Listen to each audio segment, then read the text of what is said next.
nini umenitupa? Kwa nini umenifukia? Nataka ukawaambia wazazi wangu kuwa ulinifikia pale ili wakanizike kwa amani. Na endapo utafanya hivyo, kitakukuta kitu kibaya.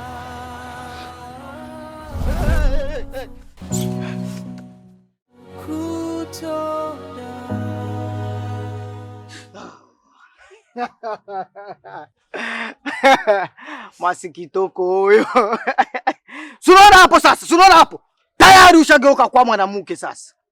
Sasa bali wote wewe walikuwa nakutafuta mama deni zako, nilipe sasa deni yangu, sunaona ushakawia. Hapo bana kusahau. Kwa hiyo mganga, begi la mgongoni umegeuza imekuwa pochi. Hiyo begi hiyo imetokea Kongo hiyo. Kitu kidogo sana Kongo hiyo. Sasa kwa masharti sasa. Hakikisha basi kutongoze. Au kama watakutongoza usitiki. Utakuwa naitika? Ndio. Utakuwa naitika? Unaona hapo, hapo gisu uko hapo wewe. Ni ngozi tu ndio ina change, lakini uko chini huko.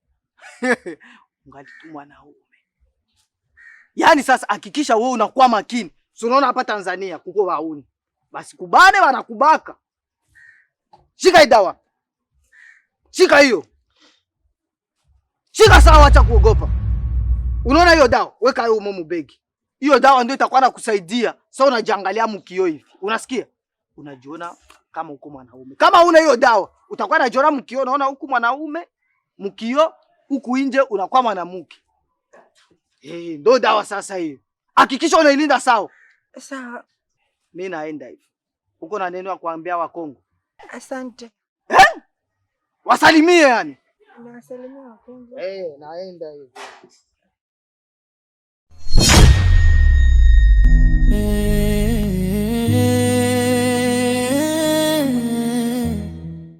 Hili tatizo sio la kwenda hospitali. Tungemtafuta tu mganga na imani angenisaidia nikaona. Mke wangu, hivi ni kweli uko serious kabisa? Yaani from nowhere tunakwenda kwa mganga bila kujua chanzo cha tatizo ni nini? Hapana. Mimi ningeshauri twende kwanza hospitali, tujue chanzo cha tatizo ni nini, alafu tufuate taratibu zote za wataalamu. Si unanielewa vizuri? Hapana mme wangu. Najua kabisa tukienda hospitali, haya macho yangu nitaenda kuyakosa kabisa. Sitopata kuona tena. Kwa hiyo ndo maana kuomba mme wangu, ungenipeleka tu kwa mganga akanitibia. Mke wangu, unapaswa ujue kitu kimoja. Kwanza mimi si mtu wa masuala ya ushirikina, si muumini kabisa wa ushirikina. Sio mtu wa masuala ya waganga. Si unanielewa vizuri? Sasa basi, kuliko kukaa kufikiria masuala hayo, mimi nafikiri tungemtafuta mtaalamu mzuri, daktari mzuri akaangalia hilo tatizo lako. Baada ya kuangalia tatizo lako, tukafuata matibabu, lakini kwenda kwa mganga, mke wangu, si uamuzi mzuri, kwa sababu naamini huko ndipo tunakwenda kuyapoteza kabisa hayo macho. Utapoteza hata matumaini yako ya kuona tena. Si unanielewa mke wangu? Mume wangu, naomba nikwambie tu ukweli. Mimi nililala na nikaota. Yule mwanamke wako yule mchepuko alinijia ndotoni. Akanimwagia mavitu meupe sijui ni kitu gani. Akaniambia sitoona tena. Na kweli hivyo kuja kukufungulia geti na hilo tatizo ndo lipoanza. Kwa hiyo naamini kabisa ni yule mwanamke wako yule ndo kanifanyia ubaya wote huu mume wangu. Hakuna mtu mwingine yoyote yule. Niamini mimi hapa mume wangu. Mke wangu, si vizuri kuwaza kama hivyo. Yule mwanamke wangu mimi ana shida na wewe hata kidogo. Kwa hivyo sidhani kabisa kama anaweza kafanya masuala ya ushirikina. Si unanielewa mke wangu? Alafu cha pili, hiyo ni ndoto tu. Haina relation yoyote na maisha ya uhalisia. Si unanielewa vizuri mke wangu? Kwa hivyo mimi sioni kama ni uamuzi mzuri kwenda kwa mganga mke wangu. Hebu twende kwanza hospitali. Tukishafuata taratibu za madaktari, kama inashindikana sasa ndio tuangalie sasa kama tunaenda kwa mganga au tunafanya nini. Si unanielewa mama? Mume wangu, naomba unisikilize. Usinipeleke hospitali na kuomba mume wangu. Okay, calm down please. Calm down. Usilie basi mke wangu. Mimi pia napenda kuona wewe unaona. Na ndio furaha yangu hata mimi nione wewe unaona. Sasa ukiwa unalia kama hivyo unanipa simanzi mama. Na mimi natamani upone, urudi kama zamani. Hebu futa machozi basi, usilie. Mimi nitafanya kila kitu ili wewe uwe sawa. Sawa mke wangu? Kuwa na amani, kuwa na amani.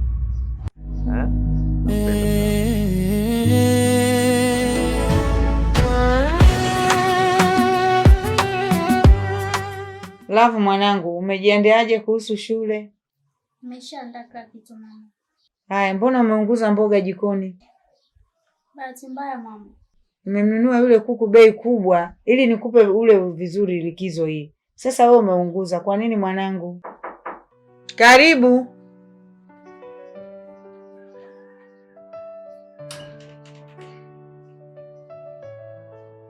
Dylan. Karibu mwanangu.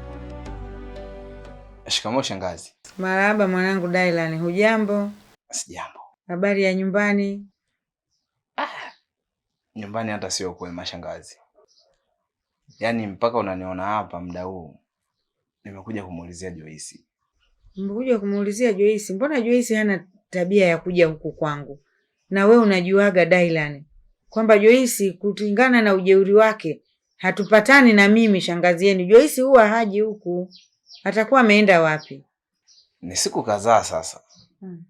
Sijabahatika kumuona.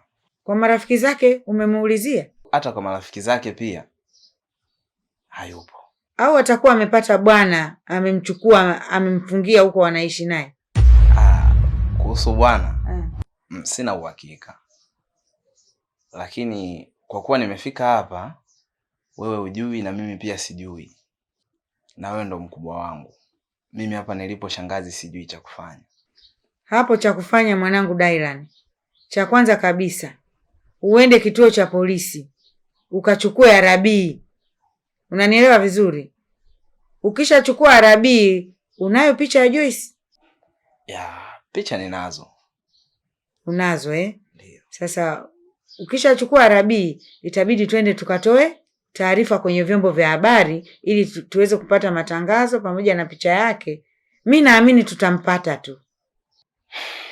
Sawa. Sasa mimi shangazi naomba nikuache. Sawa mwanangu, Mungu akutie nguvu, ujipe roho ya ujasiri, wewe ni mwanaume, sawa Sawa. Mdogo wangu Loveness. Usome.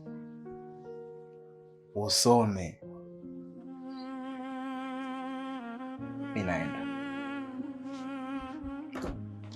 Love, utulie mwanangu. Umemwona sasa ndugu yako Joyce? Hatujui sasa hivi yuko wapi. Ameleta sasa heka kwenye familia. Ninapokupeleka shule usome, uwe na nidhamu. Tabia njema ni silaha popote uendapo. Na tunapowafundisha sisi wazazi, msikie na muelewe mzazi amenielekeza nini.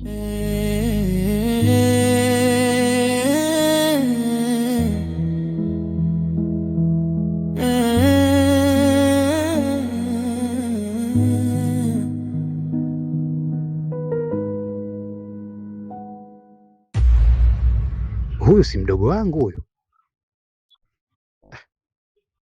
Ndio yeye Kalungu yeye. Namuonea huruma sana mdogo wangu. Japokuwa amenikosea, lakini hakupaswa kuondoka pale nyumbani. Pengine ukimya wangu na kuto kufanya maamuzi kukapelekea na yeye kuondoka nyumbani kwa hofu, akidhani naweza kufanya jambo lolote baya juu yake.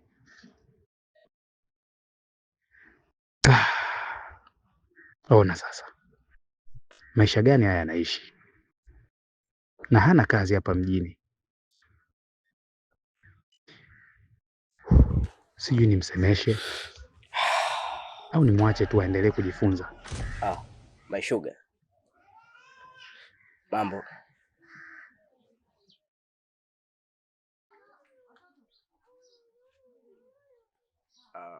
Samani. Sasa tukaongea kidogo. Dakika moja tu. Tunaongea dakika moja tu.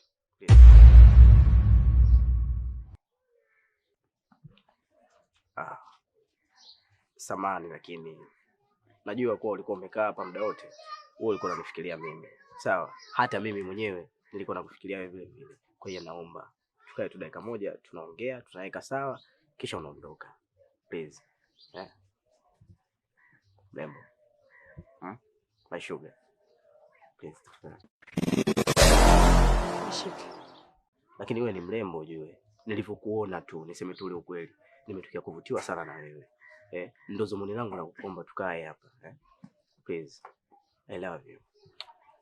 Niache. Nitakunadia mwezi sasa hivi. Okay, sorry. Ngoja basi nikupigie hata magoti, please. Mbele sioni na unakiza machoni kwa watu naigiza. Odi.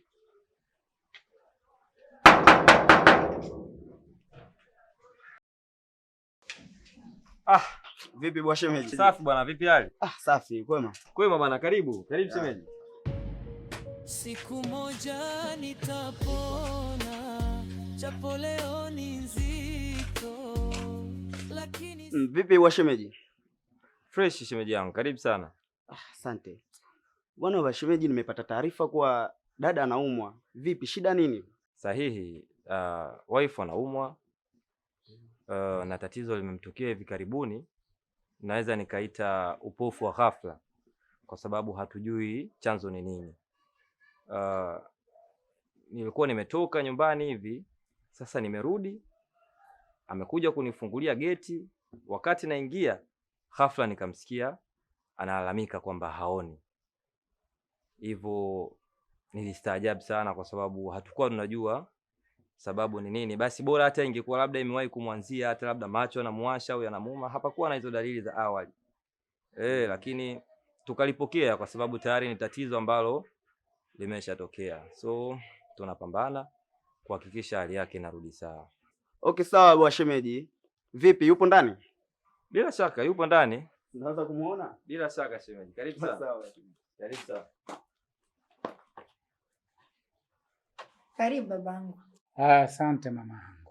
Naam, nakusikiliza. Vipi huyu mwenzio yupo? Mwenzangu?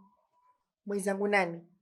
Huyu mundani sijui mumeo, sijui nani wako, mimi sielewi. Hapana babangu, mimi hapa naishi peke yangu. Na sina mtu aina yoyote ambaye naishi naye hapa.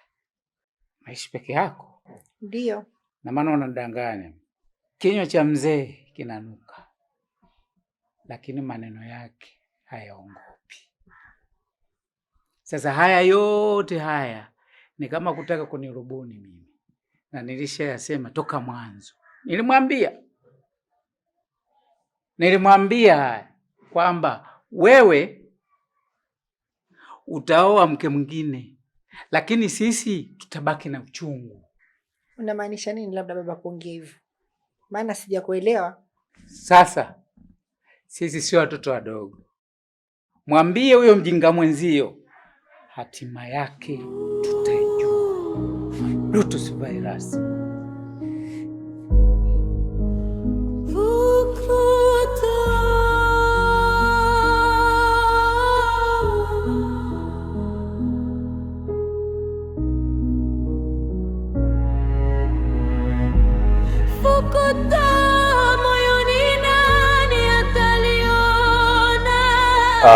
Kiukweli Nasra, bado niko kwenye njia panda sana.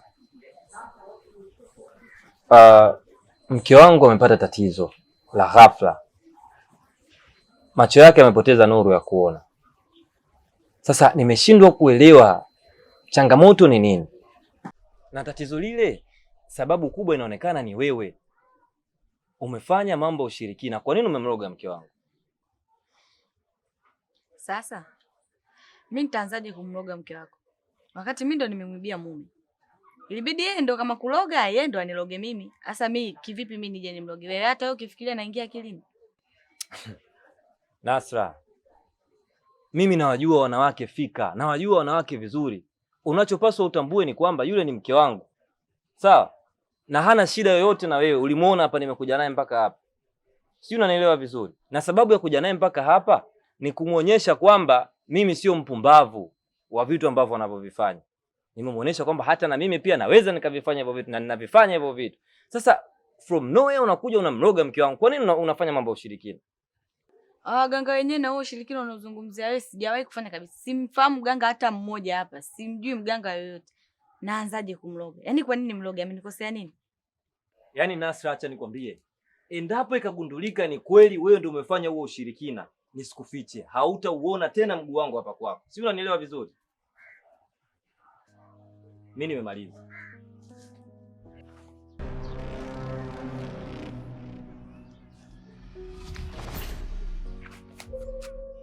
Mbele sioni na unakiza machoni kwa watu naigiza. Ndugu wangu Joyce. Vipi, mbona umenileta hapa? Kaka, naomba unipambanie. Na mimi nataka nipumzike kwa amani. Unanichanganya? Unamaanisha nini? Na unajua nakutafuta. Kaka, naomba upambanie haki yangu. Haki gani unayotaka mdogo wangu?